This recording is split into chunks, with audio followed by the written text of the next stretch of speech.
Ganguly and I will teach you about heat and temperature today. So आज मैं आपका सारे कॉन्सेप्ट क्लियर करूँगा हीट और टेम्परेचर को लेकर. So वीडियो को पूरा देखिएगा. आपको इंशाअल्लाह इस वीडियो के बाद किसी और वीडियो को देखने की ज़रूरत नहीं पड़ेगी. तो एकदम बेसिक कॉन्सेप्ट बताऊंगा ताकि आपको कोई कंफ्यूजन पैदा ना हो. तो वीडियो स्टार्ट करते हैं. वीडियो स्टार्ट करने से पहले आप लोगों से गुजारिश है कि आप लोगों ने अभी तक हमारा मेरा चैनल सब्सक्राइब नहीं किया है तो कर लें, और वीडियो अच्छी लगी है तो लाइक ज़रूर करिएगा और चैनल को सब्सक्राइब करना ना भूलिएगा. तो अब बात कर लेते हैं हीट के हवाले से. What is heat? सो जो अभी मॉडर्न कॉन्सेप्ट जो चल रहा है हीट के बारे में, वो एक सिंपल सी डेफिनेशन है. Heat is a form of energy which transfer from hot body to cold body. क्या है ये? तो हीट देखिए, मैं आपको एग्जांपल के जरिए समझाऊंगा. सबसे पहले मैं क्या करता हूँ, इसकी डेफिनेशन लिखता हूँ, इसके यूनिट के बारे में पढ़ेंगे. सबसे पहले तो हीट के बारे में पढ़ेंगे. तो डेफिनेशन राइट करता हूँ आप लोगों के सामने, तो राइट कर लीजिएगा डेफिनेशन. तो हीट क्या है? Heat is the form of energy. Heat is the form of energy which transfer from hot body to cold body. ये तो अब बात कर लेते हैं, ये फॉर्म का मतलब होता है शक्ल, एनर्जी का मतलब होता है वर्क. क्या होता है? एबिलिटी ऑफ डूइंग वर्क, काम करने की सलाहियत को बोलते हैं हम एनर्जी. सॉरी, एनर्जी का वाला नाम भूल गया. तो एनर्जी का क्या मतलब होता है? एबिलिटी ऑफ डूइंग वर्क, काम करने की सलाहियत. तो क्या होता है? जो ट्रांसफर होती है हॉट मतलब गर्म बॉडी, गर्म बॉडी से क्या होती है? ठंडी बॉडी में ट्रांसफर होती है. कैसे भाई?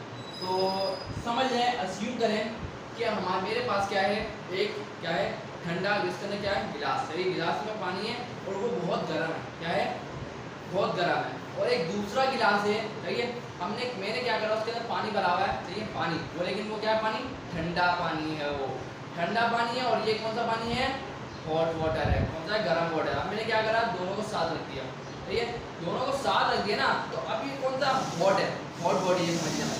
तो ये अब क्या होगा, इससे जो हीट होगी वो ट्रांसफर होगी, लेकिन इसका फ्लूइड मतलब वाटर और जो मॉलिक्यूल्स होते हैं गैस के, तो उनको फ्लूइड बोलते हैं. वाटर के मॉलिक्यूल्स वाटर को बोलते हैं और गैस को बोलते हैं फ्लूइड. लेकिन जो इसका फ्लूइड है वाटर, वो ट्रांसफर नहीं होगा. सिर्फ और सिर्फ इसकी हीट ट्रांसफर होगी किसके पास? कोल्ड बॉडी के पास. और वो जो हॉट बॉडी या हमारा हॉट वाटर है वो क्या होना शुरू हो जाएगा? ठंडा. जबकि जो हमारा ठंडा वाटर है वो क्या होना शुरू हो जाएगा? गर्म. और ऐसा टेम्परेचर, ऐसा वक्त आएगा जब दोनों का जो टेम्परेचर होगा, सही है, टेम्परेचर अभी बताऊंगा क्या होता है, लेकिन अभी हीट के बात करें, जब दोनों का टेम्परेचर क्या होगा? सेम हो जाएगा, सही है, तो उस वक्त हम उसको बोलते हैं थर्मल इक्विलिब्रियम. तो ये बात होती है कॉन्सेप्ट की. तो याद रखिएगा कि हीट क्या है? हॉट बॉडी से कोल्ड बॉडी के ऊपर ट्रांसफर होती है, सही है. तो हम उसको बोलते हैं हीट, और कांटेक्ट में होना जरूरी है दो चीज़ों का. जैसे कि चाय गर्म है, आपने इसके ऊपर लकड़ी के ऊपर रख दिया, तो जो चाय जो गर्म थी, जो लकड़ी के ऊपर आपने उसको रखा था ना, तो थोड़ी देर बाद आके क्या करेंगे पता है? वो चाय तो ठंडी हो जाएगी. क्या हो जाएगी? चाय ठंडी हो जाएगी. उसको हटाइएगा और उस लकड़ी के ऊपर हाथ रख के देखिएगा तो वो गर्म हो जाएगी. इससे क्या पता चलता है कि हीट क्या होती है? हॉट बॉडी से कोल्ड बॉडी के ऊपर ट्रांसफर होती है. तो ये एक और कॉन्सेप्ट है कि लोग सोचते हैं कि हाथ लगाने से, हीट के बारे में लोग क्या सोचते हैं? गर्मी. लेकिन हीट कोल्ड बॉडी में भी होती है, हॉट बॉडी में भी होती है. तो ये कॉन्सेप्ट गलत है. लोग सोचते हैं हाथ लगाओ पता चल जाएगा कि ठंडा है तो उसके अंदर हीट नहीं है, गर्म है तो हीट है. तो ये कॉन्सेप्ट बिल्कुल गलत है. सही कॉन्सेप्ट क्या है कि हीट कोल्ड बॉडी में भी होती है, हॉट बॉडी में भी होती है. अब टेम्परेचर क्या है? टेम्परेचर हमारे पास होता है, temperature is the degree of hotness और कोल्डनेस ऑफ अ बॉडी. तो इसको हम थोड़ा डिटेल में पढ़ेंगे, लेकिन इससे पहले मैं आपको बता दूं कि इसका हीट का जो ऐसा यूनिट है वो क्या है. और याद रखिएगा हीट जो हमारा होता है वो डिपेंड करता है मॉलिक्यूल्स के ऊपर, सही है. देखें, जैसे कि मैंने गिलास लिया, थोड़ा और डिटेल में पढ़ा देता हूँ. मैंने गिलास लिया, इसके अंदर पानी भर दिया, सही है. इस पानी को मैंने भर दिया ना, अब देखें, इस पानी को मैंने बहुत गर्म कर दिया. अब मैंने क्या करा, चलो मैं आपको एक बड़ी चीज़ देता हूँ ताकि आपको समझना. देखें, एक भगोना है हमारे पास, एक कंटेनर समझ लें इसको. इसके अंदर बहुत सारा पानी है, क्या है, और वो बहुत गर्म है, समझ लें कि ये 50 सेंटीग्रेड पर मैंने गर्म करा हुआ, सही है। तो मैंने क्या करा, एक गिलास वाटर में क्या करूँगा, इसके अंदर से क्या लूँगा, निकाल लूँगा। एक गिलास वाटर, एक गिलास क्या करूँगा, वाटर मैं इसके अंदर से निकाल लूँगा। मैं निकाल लेता हूँ, फिर आपको दिखाता हूँ।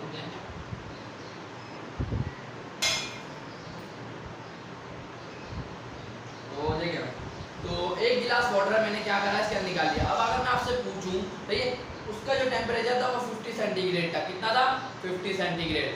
अब मैंने उसी के अंदर से एक गिलास वाटर निकाला है। क्या करा है, एक गिलास वाटर निकाला है। अब मैं आपसे पूछता हूँ कि इसके टेम्परेचर में कोई चेंज आया होगा, तो आप बोलेंगे नहीं, क्योंकि मैंने तो उसी के अंदर से निकाला है। तो इसका टेम्परेचर और इसका टेम्परेचर दोनों क्या है, बराबर है। क्योंकि अब टेम्परेचर क्या होता है, हम किसी भी बॉडी का टेम्परेचर, जैसे कि मेरे को बुखार हुआ तो मेरा टेम्परेचर चेक होगा कि मेरी बॉडी के अंदर कितनी गर्मी है, सही है, या हम लोग कोल्डनेस, जो कितना कोल्ड है, सही है, तो वो था टेम्परेचर। लेकिन अब ये क्या है, दोनों का टेम्परेचर क्या होगा, सेम, लेकिन हीट क्या होगी, दोनों की डिफरेंस होगी। पता है क्यों, क्योंकि वो एक बड़ी चीज़ है, साइज है, उसके अंदर ज़्यादा मॉलिक्यूल्स होंगे, जबकि इसके अंदर क्या होंगे, कम मॉलिक्यूल्स होंगे। तो टेम्परेचर डायरेक्टली प्रोपोर्शनल होता है काइनेटिक एनर्जी के। काइनेटिक एनर्जी क्या होगी, इसकी कम होगी, जबकि उसकी ज़्यादा होगी, उसकी मॉलिक्यूल्स क्या होंगे, ज़्यादा होंगे, सही है। तो ये है कॉन्सेप्ट हीट का, सही है। तो हीट, अगर आपसे कोई बोले कि इसके अंदर हीट, गिलास के अंदर और बड़ी चीज़ में हीट किसके अंदर ज़्यादा होगी, तो आप बता दीजिएगा कि बड़े वाली, जिसका साइज़ ज़्यादा होगा उसके अंदर मॉलिक्यूल्स ज़्यादा होंगे, उनकी अट्रैक्शन ज़्यादा होगी, तो उसमें क्या होगा कि क्या होगा, उसकी मॉलिक्यूल्स की वजह से क्या होगा, इसके अंदर हीट ज़्यादा होगी, और इस बार छोटे वाले गिलास के अंदर। तो ये बात याद रखिएगा। अब हम बात कर लेते हैं इसके एसआई यूनिट के। तो एसआई यूनिट का मतलब होता है सिस्टम इंटरनेशनल, जो हर मुल्क में चलता हो।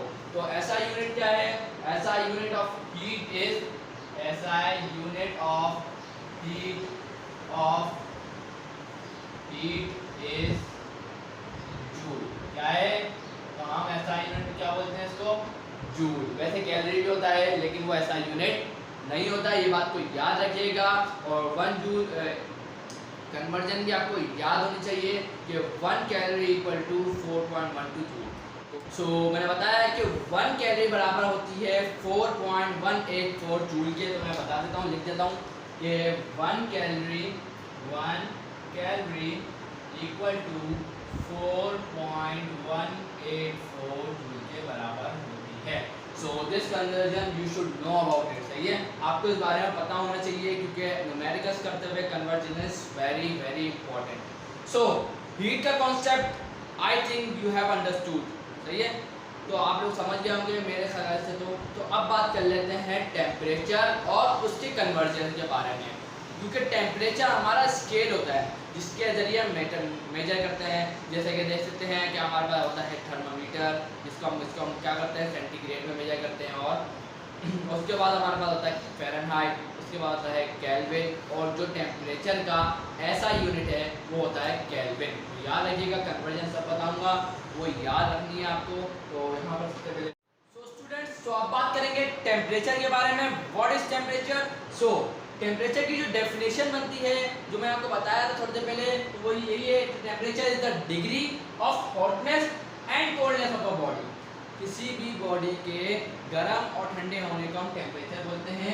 मेजर करने को, नापने को, जैसे कि आपने क्या करा, एक ठंडे पानी का जो टेम्परेचर मेजर करा वो क्या आ रहा होगा, 0 आ रहा होगा, ये कुछ भी आ रहा होगा, जैसे कि सेंटे हमने मेजर करा। मेजर करने के लिए स्केल से वो मैं बताता हूँ। उससे पहले देख सकते हैं कि आप लोग यहाँ पर, उसी के बाद आपने क्या करा, आपने क्या गर्म पानी का टेम्परेचर मेजर करने का सोचा, तो आपने क्या करा, कुछ भी डाल दिया, कोई भी स्केल तीनों में से यूज़ कर लिया, उससे आपको टेम्परेचर मिल गया। तो वो सिर्फ और सिर्फ आपको उसकी दर्जे हरारत को बताता है, जबकि हीट एक अलग चीज़ है। आप इतना सारा पानी लिए हुए हैं और उसका टेम्परेचर चेक कर रहे हैं, तो वो 50 सेंटीग्रेड आ रहा है, सही है, उसके अंदर से आपने एक वो निकाल लिया, जैसे हमने बताया था, तो वो अलग कर दिया, जबकि टेम्परेचर उसका भी सेम है, इसका भी सेम है, लेकिन क्या है, हीट अलग अलग है। हीट इसकी ज़्यादा है बड़े वाले की, जबकि गिलास वाले की छोटी होगी, क्योंकि हीट मॉलिक्यूल्स पर डिपेंड करती है। जितने ज़्यादा मॉलिक्यूल्स होंगे उतनी ज़्यादा क्या होगी, हीट होगी, उतने कम मॉलिक्यूल्स होंगे उतने कम हीट होगी। तो इसी तरीके से इसके अंदर क्या होता है, माइक्रोस्कोपिक लेवल पे क्या बोलते हैं कि टेम्परेचर इज द मेजर का नापना of the average translational kinetic energy of the molecules of a body. Translational का मतलब होता है सीधा सीधा सीधा, कोई भी बात होगा तो सीधा ही हो रहा होगा। तो एवरेज ट्रांसलेशनल, एवरेज निकालेंगे मॉलिक्यूल, जो भी मॉलिक्यूल होगा बॉडी के, उसका जब एवरेज निकाला जाएगा तो वो हमारा टेम्परेचर आएगा। जबकि वो एवरेज नहीं होता है, वो टोटल होती है। हीट क्या होती है? टोटल एनर्जी होती है। ये भी आपको बात याद रखनी है। तो अब बात कर लेते हैं इसके अंदर कौन कौन से स्केल्स है। तो सेल्सियस स्केल, फ़ारेनहाइट स्केल और आता है केल्विन स्केल। सेंटीग्रेड सेल्सियस को हम सेंटीग्रेड स्केल भी बोलते हैं। तो in this scale the freezing point of water is 0 centigrade and boiling point of water is 100 centigrade. The interval between boiling point and freezing point of water is divided into 100 equal part, each part is called a centigrade. सही है। तो मैं आपको उर्दू में समझाऊं कि इस scale में क्या है, जो फ्रीजिंग स्टार्ट हो रहा है ना, वो फ्रीजिंग पॉइंट है वो 0 सेंटीग्रेड है और एंडिंग पॉइंट है वो क्या है, 100 सेंटीग्रेड। सही है। तो क्या होगा कि इसका बॉइलिंग इंटरवल जो इन दोनों के दरमियान में है, बॉइलिंग और फ्रीजिंग पॉइंट क्या है, उसको डिवाइड किया जाता है 100 बराबर पार्ट्स के अंदर। सही है। और ईच पार्ट को हम क्या बोलते हैं, सेंटीग्रेड। सही। सेंटीग्रेड क्यों बोलते हैं? सेंटी का मतलब होता है 100 और ग्रेड का मतलब होता है लेवल। तो अब बात कर लेते हैं फ़ारेनहाइट स्केल के बारे में।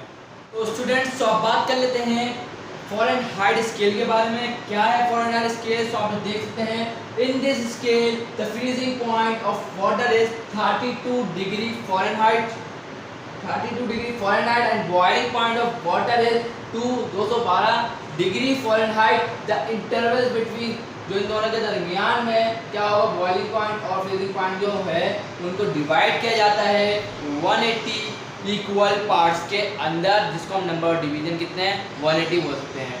और हर पार्ट को हम क्या बोलेंगे, फ़ारेनहाइट। सही है। फ़ारेनहाइट हो गया। तो अब बात कर लेते हैं केल्विन स्केल के बारे में। सो हेलो स्टूडेंट्स, तो अब बात कर लें कि केल्विन स्केल में क्या होगा।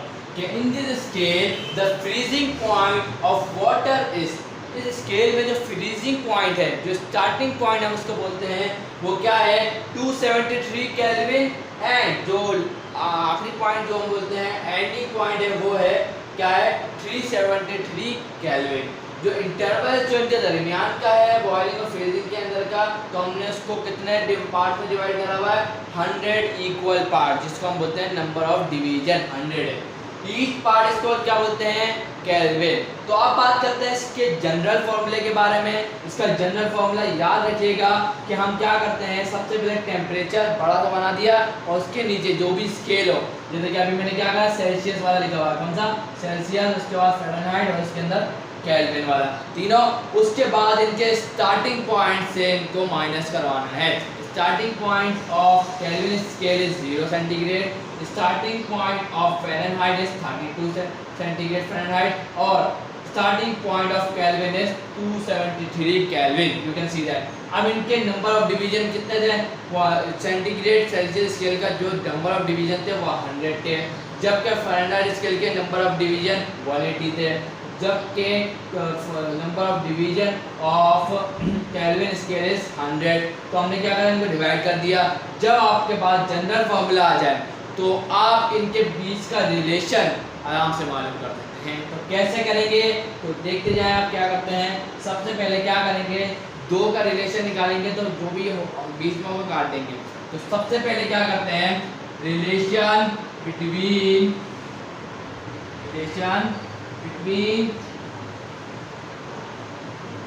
क्या करें, सबसे पहले सेल्सियस एंड क्या केल्विन निकाल लेते हैं, केल्विन। ठीक है। तो relation between Celsius and kelvin scale. सही है। तो क्या है, हम बीच वाले को काट देंगे तो हम दोनों को लिखेंगे। तो T, चलो पहले से लिखना शुरू करा। तो एक मिनट रुकते, मैं देख लूँ क्या आ रहा है कि नहीं आ रहा, वो देख लेता हूँ।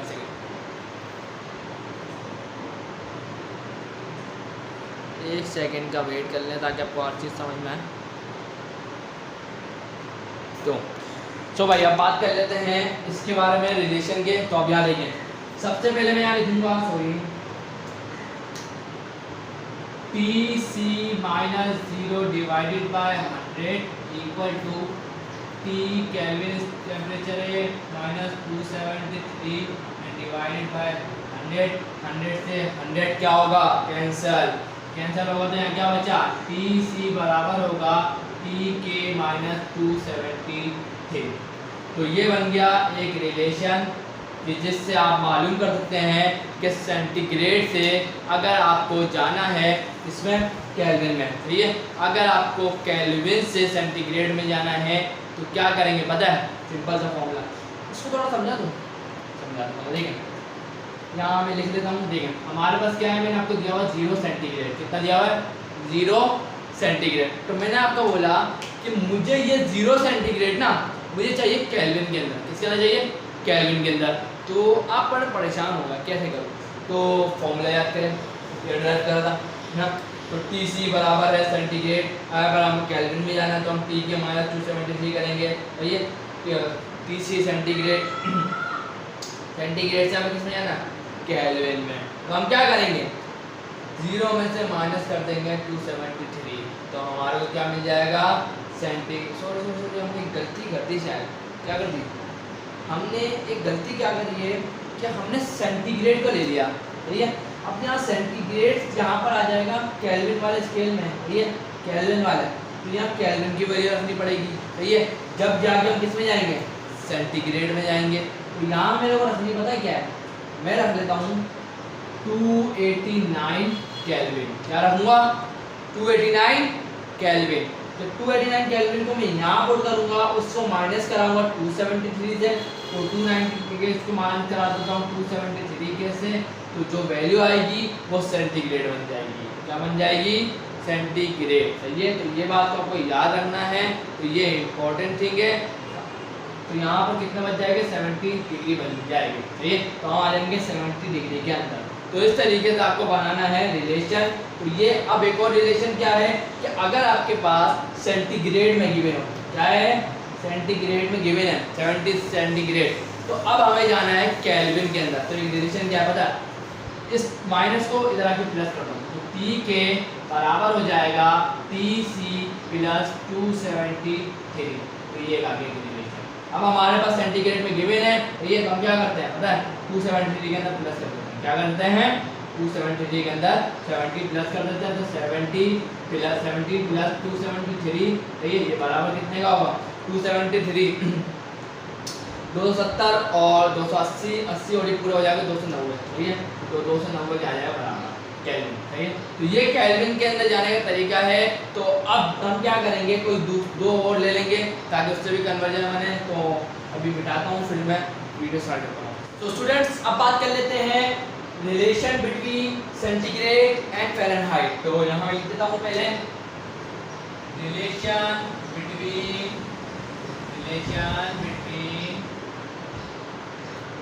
फ़ारेनहाइट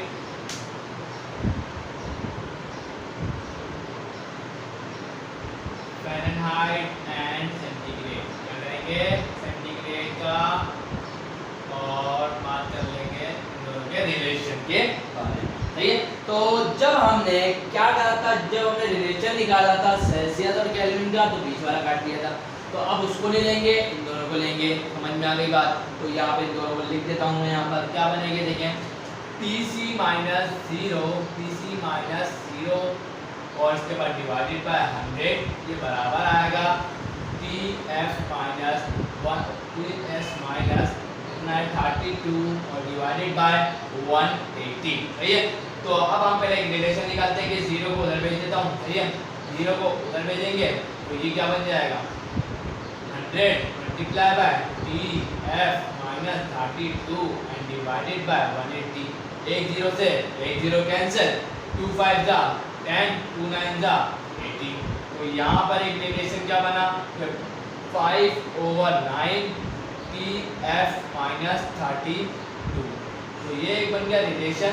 ये जब भी आपको सेंटीग्रेड में जाना हो, इसमें जाना हो, ठीक है, तो आप क्या करेंगे इन दोनों को, जो फ़ारेनहाइट गिवन होगा, ये फ़ारेनहाइट उस वक्त गिवन होगा, ठीक है, फ़ारेनहाइट गिवन होगा, तो आप उससे क्या चले जाएंगे, इस कन्वर्जन को इस्तेमाल करके सेंटीग्रेड में चले जाएंगे। इसी तरीके से क्या था कि आपको केल्विन गिवन था तो आप सेंटीग्रेड में जा सकते थे। इसी तरीके से केल्विन सेंटीग्रेड गिवन होगा, सेंटीग्रेड गिवन होगा, केल्विन में जा सकते हैं। तो ये जो चीज़ है वो बताती है कि आपको उस कन्वर्जन में जाना है, जबकि ये यहाँ पर जो चीज़ गिवन होगी वो आप पुट करके जाएंगे उसमें, सही है। तो अब यहाँ से देखें तो एक अलग कन्वर्जन बनाते हैं, एक और फॉर्मूला बनाते हैं फटाफट। क्या देखें, अगर कभी आपके पास सेंटीग्रेड गिवन हो, सही है, सेंटीग्रेड गिवन हो और आपको जाना हो फ़ारेनहाइट में, तो वो कैसे जाएंगे? देखें ना 5 और 9, सही है, यहाँ पर 5 और 9 है, ये 9 यहाँ पर डिवाइड में, वहाँ जाके मल्टीप्लाई होगा, ये 5 यहाँ पर मल्टीप्लाई में, यहाँ आके डिवाइड होगा, तो ये कुछ इस तरीके से नजर आएगा 9/5 TC, सही है। देखें अब यहाँ क्या बचा होगा, तो मैं लिख देता हूँ TF -32, ये माइनस का है, इधर आके क्या होगा प्लस का, तो 9/5 प्लस TC प्लस 32 बराबर होगा फ़ारेनहाइट। समझ गए कि सेंटीग्रेड गिवन है, उसके अंदर ये वैल्यू को क्या बोलते हैं, इसको सॉल्व करें तो आपको क्या मिल जाएगा? फ़ारेनहाइट। तो यही थी आज की वीडियो, सब कुछ समझ में आया होगा, क्लियर हुआ होगा। तो क्लियर हुआ है तो कमेंट करके जरूर बताइएगा कि ये वीडियो आपके लिए कितने फायदेमंद रही। सो वीडियो अच्छी लगी तो लाइक जरूर कर दीजिएगा, चैनल को सब्सक्राइब करना ना भूलिएगा। Thanks for watching.